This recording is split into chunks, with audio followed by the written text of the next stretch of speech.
और सबसे अहम नाज़रीन जो है वो बात है कि इस वक्त अरशद नदीम जो कामयाबी समेटी है, मैं ये बता सकता हूँ बिलाशुबा कि पंजाब के छोटे से इलाके से निकल कर और एक गांव में के स्कूल्स में प्रैक्टिस करते हुए यहाँ पहुँचना ये ख्वाब हो सकता है जो अब ताबीर की सूरत में नज़र आ रहा है। रशीद साकी साहब मौजूद हैं, उनके पहले कोच जो थे अरशद नदीम के उस वक्त। रशीद साकी साहब बहुत शुक्रिया आपका। कैसे पता चला कि एक हीरा हो सकता है उस पत्थर में से तराश खराश कर कि अरशद नदीम गोल्ड मेडलिस्ट हो सकता है, अरशद नदीम ओलंपिक का चैंपियन हो सकता है? कैसे नजर आया ये बात? आपकी हीरे की बात के लिए तो मैं एक शेर कह सकता हूँ, इसके बाद बात आगे बढ़ाऊंगा कि जो भी आया मुझे ठोकर से नवाजा होता उसने। हाँ, मैं तो पत्थर था, मुझे कोई उठाता कैसे। ये तो आपने उठाया ना रशीद साकी साहब, फिर आपने उठाया, परखा, कैसे पता चला कि इस पत्थर के अंदर एक हीरा है? मैं अपना पंजाब एथलेटिक एसोसिएशन का मेंबर था उस वक्त, और डिस्ट्रिक्ट खानेवाल का मैं प्रेसिडेंट था एथलेटिक एसोसिएशन का, और नेशनल गेम का मैं टेक्निकल ऑफिशियल भी था एथलेटिक्स का। सही। तो मैंने मियां चन्नू में अपनी पॉकेट से अपने खर्चे से इवेंट करवाया करता था। स्कूलों के जो स्कूलों के स्टूडेंट थे उनके, लड़कियों के और लड़कों के भी करवाता था। अच्छा। तो मैंने 2011 में एक इवेंट करवाया जूनियर लड़कों का, स्कूलों का। उसमें अरशद नदीम ने तकरीबन 5-6 गेम्स में हिस्सा लिया, जिसमें वो जेवलिन भी था, शॉटपुट भी था, डिस्कस थ्रो भी था, हैमर भी था, और इसने लॉन्ग जंप भी किया, हाई जंप भी किया। तो उसमें इसने 2 गोल्ड किए, जेवलिन का और अपना शॉटपुट का।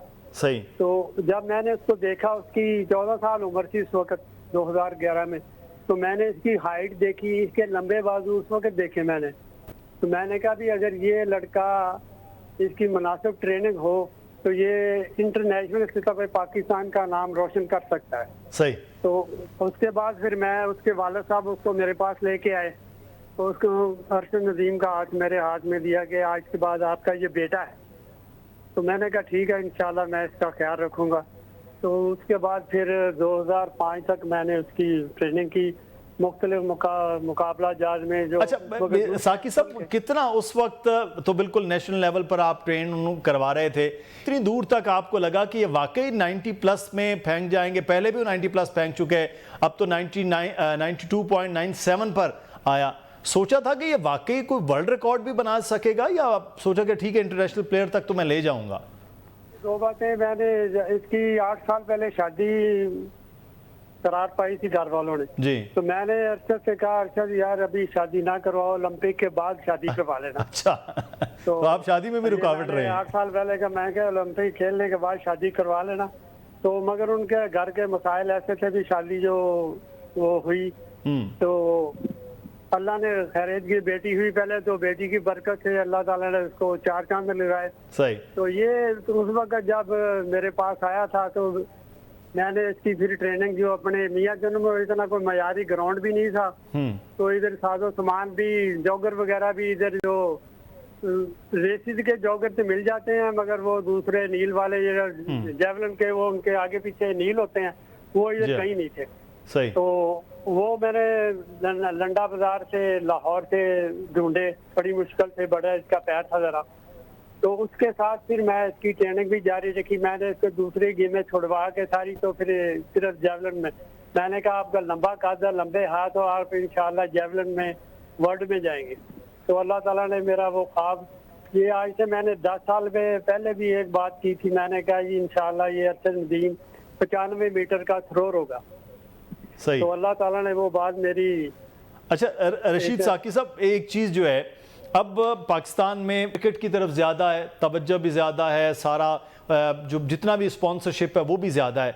जब ये खिलाड़ियों की ट्रेनिंग हो रही होती है, ये एक मखसूस ग़िज़ा होती है, मखसूस किस्म की एक्सरसाइज होती हैं, उनको एक पूरा कहते हैं स्पॉन्सरशिप ना हो तो इंटरनेशनल लेवल के तो बहुत दूर की बात, नेशनल लेवल के प्लेयर भी नहीं बन पाते।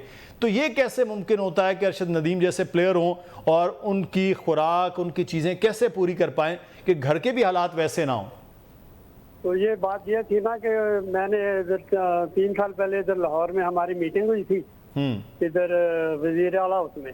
तो मैंने वहाँ बात की, मैंने कहा भी आपने अगर कबड्डी का खिलाड़ी को ढूंढना हो तो आप गांव में जाएंगे, लाहौर में तो नहीं है कबड्डी के खिलाड़ी, या इस्लामाबाद कराची में नहीं है कबड्डी के खिलाड़ी, आपको गांव में मिलेंगे। बिल्कुल। इसी तरह एथलेटिक्स के खिलाड़ी जो है, एथलेटिक्स का टैलेंट जो है ये छोटे शहरों में या गांव में होगा। लाहौर में तो मैंने कहा भी इधर तो खालिस दूध नहीं मिलता, इधर आटा वो थैले का मिलता है। जो खिलाड़ियों की बुनियादी खुराक है ना वो दूध है, और उसके बाद जो देसी गंदम का आटा है, तो सब्जियां वगैरह। इधर तो मैंने कहा लाहौर ये चीजें खालिस नहीं है, देहातों में तो मिल जाती हैं। तो ये अरशद नदीम की खुराक जो थी ना, ये ज्यादा पसंद करता है उसको, दाल को, सब्जी को, सैलड को, या बीफ को ज्यादा पसंद करता है, मटन को भी करता है, मगर चिकन को बिल्कुल नहीं, चाय बिल्कुल नहीं पीता, कोल्ड ड्रिंक बिल्कुल नहीं पीता। तो ये इसकी खुराक भी, और चपाती ये पसंद करता, और इसके अलावा राइस भी नहीं करता। सही। तो अच्छा, माशाल्लाह इसकी एक चीज साकिब साहब मैं यहाँ पर आपसे जानना चाहूंगा, ये अब बहुत ज्यादा बात की जा रही है कि करोड़ों में एक ही अरशद नदीम होता है, तो जीत गए हैं वो, अपनी उसकी मेहनत भी थी, उसकी बॉडी भी थी, उस पर आप लोगों के पहले आप उस्ताद थे, बाद में सलमान साहब उसके कोच हुए, और वो आज जीत गया।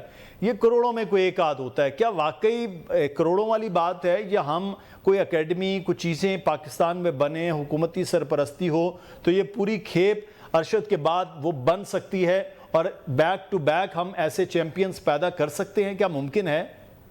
हाँ बिल्कुल, क्यों नहीं। पाकिस्तान में टैलेंट इतना है कि हमारा छोटा सा शहर है, इसमें भी नेशनल लेवल के, इंटरनेशनल लेवल के बच्चे इधर मियां चन्नू में मिल सकते हैं। मगर ढूंढने के लिए एक नीयत आपकी ठीक हो, और हुकूमत सरपरस्ती करे। हुकूमत के अलावा जो प्राइवेट अदारे हैं, बड़े बड़े फैक्ट्रियों मिलों वाले, इसकी मैं मिसाल ऐसे देता हूँ भी आज से 80-90 साल पहले महाराजा पटियाला ने रुस्तम जमान गामा पहलवान की सरपरस्ती की, उसको माशी तौर से बेफिक्र किया, उसके सारे खर्चा खराजात वो महाराजा पटियाला करते थे। तो महाराजा पटियाला के सरपरस्ती की वजह से रुस्तम जमान सारी दुनिया का जो रुस्तम था वो गुलाम। मतलब ये है कि मल्टीनेशनल कंपनीज जो इस मुल्क में हैं उनको भी चाहिए बाकी टैलेंट को भी सपोर्ट करना, जो नेशनल कंपनीज हैं उनको भी चाहिए कि पाकिस्तान के एथलेटिक्स को, बाकी जितने भी एथलीट्स हैं उनको पूरी तरह से सपोर्ट किया जाए, तब कामयाब हो सकते। लेकिन एक चीज़ मैं आपसे साहब जानना चाहूँगा, अब कामयाबी हो गई है, कहा जा रहा है कि वर्ल्ड रिकॉर्ड भी बन गया ना ओलंपिक का, ये इससे बढ़ के और क्या हो सकता है? अब क्या इस पे भरपूर किस्म के इनामात की, सब चीज़ों की बरसात भी हो जाएगी? अब अगला आप क्या समझते हैं कि क्या अमल होना चाहिए गवर्नमेंट की जानिब से कि बाकी एथलेटिक्स पर, क्या वाकई हम, मैंने इंट्रो में भी बात की थी कि हम 10 मेडल जीत सकते हैं अगले 5 साल में, क्या इस पोजीशन में हो सकते हैं कि हम 10 मेडल जीत लें? इसके लिए नीयत का साफ होना चाहिए। जो हमारे इधर स्पोर्ट्स के अकाबरीन है, वो लाहौर में, इस्लामाबाद में, कराची में, जहाँ भी हैं, वो अपने दफातर से निकलेंगे, इसी कमरों से निकलेंगे, तो फिर वो देहातों में जाएंगे तो वो टैलेंट ढूंढेंगे। ये 12, 13, 14 साल की उम्र के जो खिलाड़ी लड़के हैं, लड़कियां हैं, ये देहातों में हैं। देहातों के लड़के और लड़कियां जफाकश होती हैं। सही। तो अगर ये वहाँ से निकले और अपने खिलाड़ी को ढूंढे, तो क्यों नहीं अपना पाकिस्तान का ओलंपिक में 5-10 मेडल जीत सकता है। इसके लिए जो सबसे बड़ी मेरी कमजोरी है कि इधर स्कूलों में जो क्वालिफाइड जो है ना, वो पीटीआई मुकर्रर करते हैं, डीपी मुकर्रर करते हैं, वो क्वालिफाइड नहीं होते। बिल्कुल, उनको पता ही नहीं होता अभी डिस्कस कैसे फेंकनी है, गोला कैसे फेंकना। ये बड़ा ज़रूरी है कि ग्रास रूट लेवल पर ही एथलेटिक्स के लिए एक ज़बरदस्त किस्म की कोचेस तैनात हों, जो हैं उनको लगाया जाए, तो मेरा ख्याल है कि हम ऊपर टैलेंट जो है वो बेहतरीन नेशनल लेवल पर वो ले आएंगे। बहुत शुक्रिया। रशीद साकी साहब हमारे साथ मौजूद थे, पहले कोच हैं अरशद नदीम के, और